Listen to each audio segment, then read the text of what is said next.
kita masih panjang waktu kita ini. Saya buka sesi pertanyaan.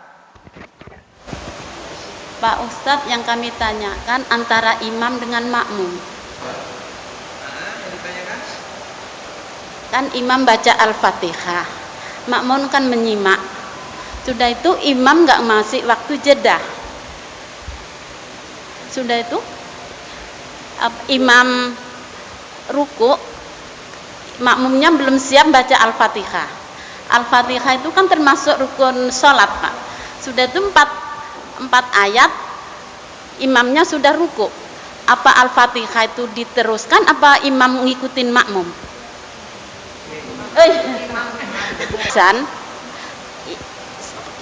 Makmum masuk, ada kan surat sunnah 2, surat tahiyatul masjid dan ba'dah.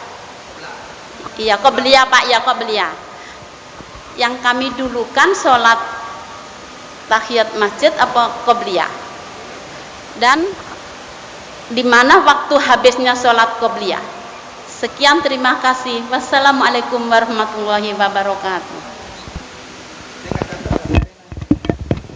Assalamualaikum warahmatullahi wabarakatuh. Terima kasih waktunya yang diberikan.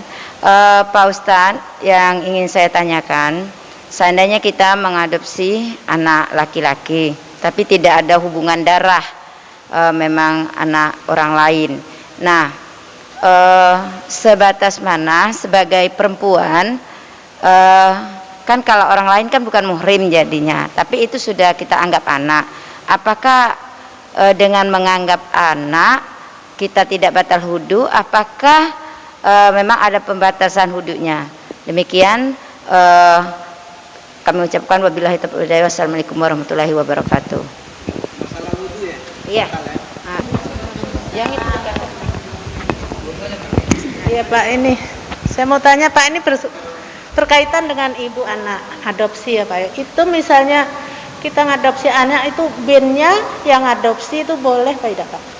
Sekian, makasih Pak ya. Assalamualaikum warahmatullahi wabarakatuh. Pertanyaan dari ibu yang pertama, masalah Al-Fatihah antara imam dan makmum ya. Memang imam itu membaca Al-Fatihah, kadang-kadang selesai Al-Fatihah kita mengikuti Al-Fatihah.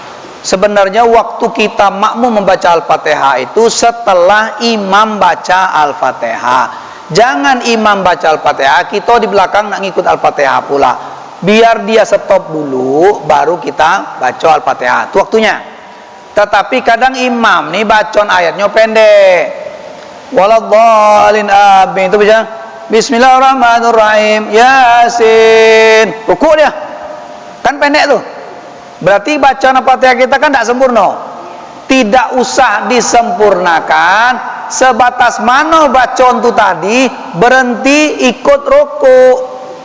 Kalau ibu teruskan bacaan Fatihah tadi, imam lah ruku, belum selesai juga imam lagi bangkit dari ruku, ibu masih baca Fatihah, maka sholat ibu sudah munfarid. Sholat dewean, namanya mufarraqah, sholat sendirian ya.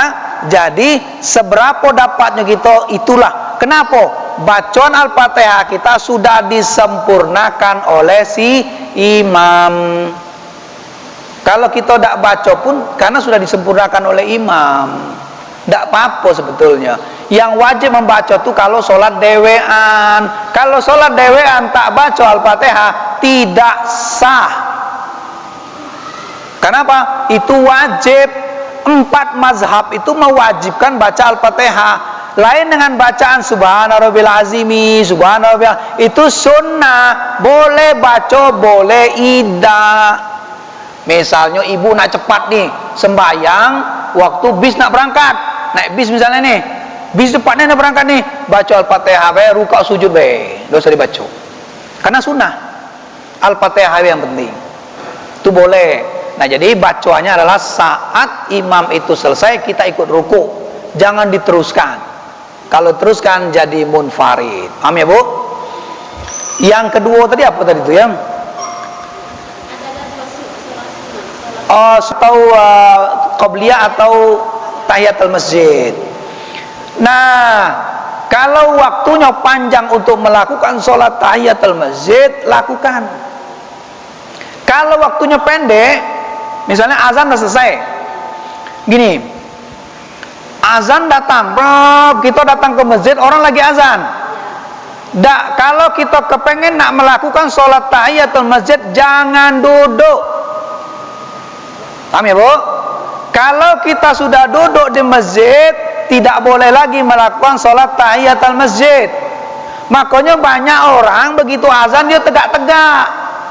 Bukan tegak-tegak baik, karena dia nak melakukan sholat tahiyatul masjid. Tapi ada juga yang tegak-tegak asal tegak baik, tak tahu maksudnya. Nah, ada juga yang macam tu kan. Tapi kalau orang tahu kenapa dia tegak waktu orang azan, karena dia akan melakukan sholat tahiyatul masjid. Jadi begitu kita datang ke masjid, jangan duduk, langsung sholat. Macam saya tadi, kan saya tak duduk tuh. Begitu saya masuk, saya langsung sholat tahiyatul masjid. Nah, kalau saya duduk, tak boleh lagi. Nah, begitu kita masuk masjid, nengok sudah azan, kita boleh aja tegak sembahyang tahiyatul masjid dulu, baru sholat sunat qabliyah. Kalau waktunya pendek, tak mengganggu orang lain nanti memperpanjang masalah, maka diutamakan dulu yang sholat sunat qabliyah, karena dia sunat muakkad. Sholat tahiyatul masjid tidak perlu, tidak apa-apa. Tapi sholat sunat yang qabliyah dululah yang kita dahulukan, yang penting daripada sholat tahiyatul masjid. Ya, jadi begitu kalau waktunya mepet. Kalau waktunya panjang boleh dua-duanya. Ya, Bu, gitu ya. Itu yang kedua. Yang ketiga, habisnya sholat qabliyah itu tahiyatul masjid itu ya ketika kita masuk masjid itu sudah berlaku. Tapi kalau kita sudah sholat kalau kita sudah sholat ya sudah, tidak usah lagi lakukan. Dia nggak boleh balik lagi terus kita habis sembahyang asar tuh kita sholat lagi, sholat tahiyatul masjid. Sholat tahiyatul masjid itu adalah sholat ketika kita menghormati masjid, ketika kita akan masuk dalam satu rumah masjid. Itu lakukannya di awal kok, Bu. Di awal sekali. Pertama kali kita datang itu kita sudah sholat. Kita tidak lakukan yang lain-lain, hanya sholat tahiyatul masjid itu. Jadi jangan didahului dengan yang lain-lain. Kalau kita sudah dulu sholat jamaah, dulu sholat segala macam, baru sholat tahiyatul masjid, itu terbalik. Karena dia sholat pembuka. Kan pembuka nggak ada penutup. Jadi kalau pembuka taruhnya di depan dong. Kan tidak mungkin taruh di belakang. Jadi kalau dia sholat pembuka ya dahulukan. Kalau kita tidak ada bisa lagi ya sudah, kita lanjutkan aja yang penting, yang wajib. Jadi yang ini usah lagi. Karena ini ada begitu penting amat. Yang paling penting itu adalah sholat sunat qabliyah atau ba'diyah atau sholat wajibnya. Jadi kita utamakan yang penting dulu. Itu batasannya. Kalau batasan qabliyah sampai qomat, begitu qomat habis tuh qabliyahnya, tidak ada lagi. Tidak ada qabliyah setelah sholat asar. Setelah sholat isya tidak ada lagi qabliyah. Sudah jadi ba'diyah. Gitu ya, Bu. Terus yang kedua, pertanyaan Ibu tentang batasan wudu. Apakah batal kalau kita mengadopsi anak yang bukan lahir dari biologis kita atau dari darah kita? Perkara wudu batal apa tidak bersenggol dengan laki-laki ini perkara ikhtilaf. Perkara masih dalam pertentangan. Ada Syafi'i itu menganggap batal. Imam-imam yang lain tidak batal. Syafi'i ini kenapa dibatalkan? Karena takut terjadi gesekan kulit laki perempuan itu menimbulkan syahwat. Nah, jadi takutnya Syafi'i itu, maka tidak boleh begitu supaya tidak terjadi syahwat naik. Kalau syahwat naik, wudunya batal. Berarti kalau kesimpulannya, kalau kita senggolan tak pakai syahwat, yaudah jadi batal dong. Karena alasan dia membatalkan ini karena ada syahwat, dikhawatirkan ada syahwat, maka Syafi'i bilang dibuatlah satu keputusan senggolan laki perempuan batal. Kenapa? Kalau dibuat batasan-batasan, takutnya kaget orang ada syahwat ah. Kadang-kadang tidak syahwat, ya syahwat juga tapi merasa tidak gitu aja. Nah sekarang pertanyaannya, kalau kita mengikut imam mazhab yang lain itu tidak batal Bu, bersenggolan, asal ibu tidak bersyahwat. Kan ada tuh anak dengan emak bersyahwat, ada tak cerita itu Bu? Tidak di kenyataannya, di kenyataan kita ini ada anak berzina sama ibunya. Ada itu kisah itu cerita itu kan sampai cerita di Jawa Barat itu, yang Tangkuban Perahu, cerita legenda itu. Ternyata kenyataannya sekarang muncul. Sangkuriang. Itu cerita itu. Nah sekarang kenyataannya ada emak bergaul sama anak dewe. Nah maka dari itu, kalau kira-kira akan menjadi kasus seperti itu, hindari saja.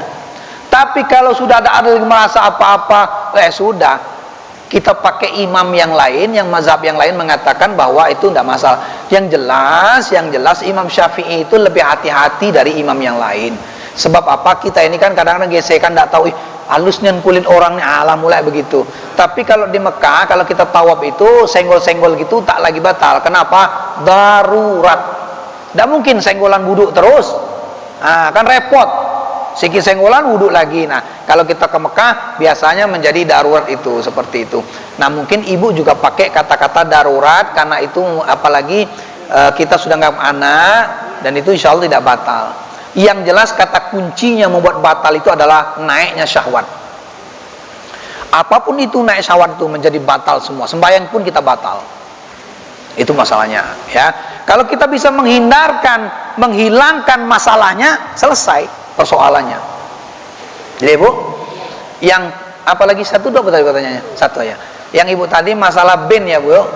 Kalau kita mengadopsi anak, janganlah dibikin bin kita.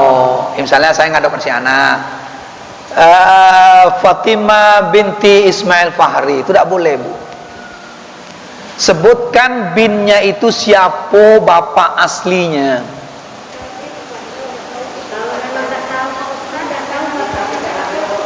Ngambil dari mana? Tidak tahu tuh. Dikasih gitu Pak Ustaz. Ya, termasuk punya yang keluarga kami yang. Oh dikasih baik gitu ya. Enak nih ya. Saya yang jemput, tapi sampai sini Pak Ustaz cuma tahu bapaknya, sama bapaknya nggak tahu gitu. Bapaknya nggak tahu, keluarganya nggak ngerti. Di rumah sakit waktu beliau melahirkan, kakak beliau, saya cek nggak ada juga yang namanya nama ibunya aja gitu. Jadi saya mulai sekarang kan anak itu kan tumbuh besar. Yang nanti kalau saya punya umur, jelasnya nanti saya yang diapakan, mama ayah itu siapa, ibu itu siapa, kan begitu nanti. Iya. Nah, jadi memang pertanyaan itu udah sering kadang ini bagaimana ya, makanya dari sekarang saya siap Pak Ustaz, nakal supaya nanti anak ini walaupun jadi adik sepupu saya, tapi anak ini dekat dengan kami. Iya. Jadi begini, kalau persoalan orang tuanya tidak ada tuh kan ceritanya sudah lain dah. Pertanyaannya, kenapa Rasulullah itu melarang kita kalau mengadopsi anak itu jangan nama kita, Muhammad ya, Nabi kita Muhammad saja. Itu mengadopsi anak tidak pernah dilarang oleh Al-Quran. Baca Al-Quran Bu, saya lupa ayat berapa surahnya. Al-Quran melarang kita untuk kalau mengadopsi anak menyebut nama kita di situ. Pertanyaannya, alasan logikanya supaya turun temurun anak ini tahu jelek buruknya, baru kita tahu. Jadi kita terputus dengan kita. Ini anak ini kenapa jadi hebat? Oh iya, nenek moyangnya hebat dia ini. Jadi apa namanya itu, darahnya ini nggak lepas gitu. Maksudnya begitu.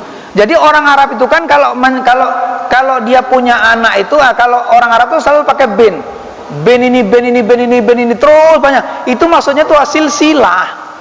Supaya apa? Darah kita itu sila-silanya terus ketahuan. Kalau kita putus dengan kita, terputus dia. Tidak boleh kita memutus silsilah. Itu maksudnya Allah, itu maksudnya Muhammad. Jadi logikanya bahwa anak ini nanti punya silsilah, biar tahu silsilah dia siapa. Karena silsilah itu satu kebanggaan. Bangga tak kita kalau kita bersisilah dengan Nabi Muhammad, disebut dengan Habib? Bangga kan? Coba kalau diputus, hilang. Ini persoalan-persoalan turunan, susunan keturunan itu menjadi penting sebagai sejarah hidup kita. Nah, kalau kita putus sejarah hidupnya, hilang itu semua. Maka kalau memang tahu orang tuanya, begitu kita menyebutnya adalah binnya. Kita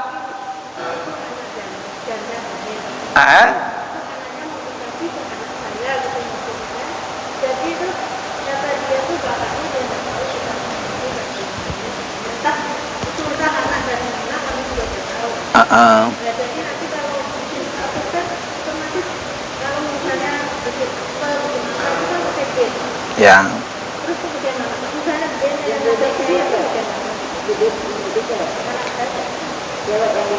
Jadi aktenya ada, Bu. Aktenya kan pakai bin tuh. Kan lihatnya. Ya begini. Ini persoalan adalah persoalan tidak ada kena hukum halal haram, tidak ada kena hukum dosa dan tidak berdosa. Ini adalah hukum etika sosial, etika keturunan saja. Tidak ada kaitannya dengan dosa ini, Bu. Tidak ada. Tidak ada. Ini terlepas dari hukum halal haram, terlepas dari hukum dosa dan tidak. Ini hanya hukum masalah kesosial kita dengan anak itu, untuk memperlihatkan dia keturunan dia dari sini, sejarahnya dari sini kamu tuh. Hanya itu aja, supaya mereka ini tidak dirugikan. Pasti anak tuh tanya, saya ini anak siapa, Bu? Akan gitu. Iya, makanya supaya dia ini jangan sampai bertanya ini anak siapa, supaya dia ini tahu. Nah, kalau kita nggak tahu lagi, kita mau jawab apa? Maka kalau kita jantan, kalau kita memang kuat, kita bilang ini kamu keturunannya ini, bapak kamu namanya ini, kalau ado. Kalau udah ado, apa boleh kato? Kan begitu. Kalau ndak ado lagi nak kita sebut, ya terpaksa nama kita di situ. Untuk apa? Menyelamatkan agar dia ini dapat akte kelahiran. Ndak kata akte macam mana dia nak sekolah, macam mana nak ngurus beasiswa, macam mana nak ngurus sekolah segala macam. Itu lebih maslahatnya lebih besar. Maka maslahat yang lebih besar itu pahala ibu lebih besar. Justru malah dapat pahala, Bu. Ketimbang ibu bingung, mana anak ben siapa nih? Nggak tahu kan? Lah iya, nggak ngerti lagi siapa itu. Maka ibu putuskan satu saja, putuskan sejarahnya. Ibu mulai dari sejarah. Nanti kalau ceritakanlah sejarah kau bermula dari sini. Kita tidak usah tanya-tanya lagi. Sebab kalau ibu cerita kau ini anak ambian, jangan lagi ceritakan itu. Tidak usah dibongkar-bongkar itu. Kenapa? Itu nanti akan membahaya dia untuk menanya-nanya kemana-mana. Iya, kita boleh orang lain dapat informasi, tapi ibu sudah menanamkan kau anak aku asli. Darahmu, keturunanmu putus sampai di sini. Kau adalah anak aku satu-satunya. Kau anak aku. Dan bandnya adalah aku. Tegaskan itu, Bu. Supaya dia ini yakin dengan dirinya dan sejarah dia. Nanti kalau dia punya cucu, neneknya, kakeknya ini. Tidak lagi nyebut yang lain. Karena ibu sudah mutus sejarahnya. Karena sejarah dia nggak ada, gelap. Nah, maka sejarah yang gelap itu kita hilangkan, ganti ibu sejarah yang baru. Nah, itulah kira-kira. Maka itu namanya membangun kemaslahatan yang lebih baik lagi dari anak ini. Itu yang penting, ya Bu ya. Oke. Pakai ini. Ya.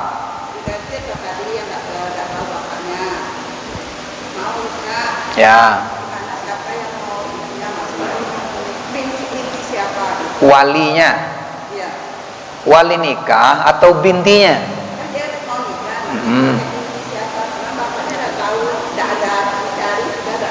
Ya, ya. Sama kasus dengan ibu tadi. Binti siapa bapak yang ibu sekarang ini? Karena yang ngambil. Karena kan tidak tahu. Ya sudah, binti yang ngambil. Nanti wali nikahnya karena kita bukan darah daging kita, dikuasakan saja kepada wali hakim, karena kita bukan wali nasab. Yang berhak menikahkan adalah wali nasab. Paham? Karena kita bukan nasabnya, jelas-jelas kita bukan nasabnya, kita kuasakan kepada wali hakim yang nikahkan. Itu aja Bu, gampangnya. Karena yang berhak menikahkan adalah nasabnya.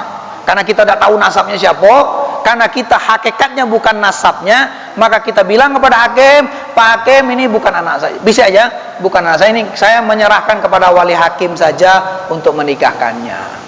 Tetapi kan kalau bapaknya, nah itu cerita lain di belakang, supaya jangan tahuan. Jadi serahkan kepada wali hakim saja. Itu enaknya begitu, gampangnya urusannya, begitu ya Bu. Jadi tetap binnya tetap yang ngambil, tetapi kalian kalau nikah tetap menggunakan. Iya, tidak apa-apa, karena tidak ada lagi orang yang lain kan.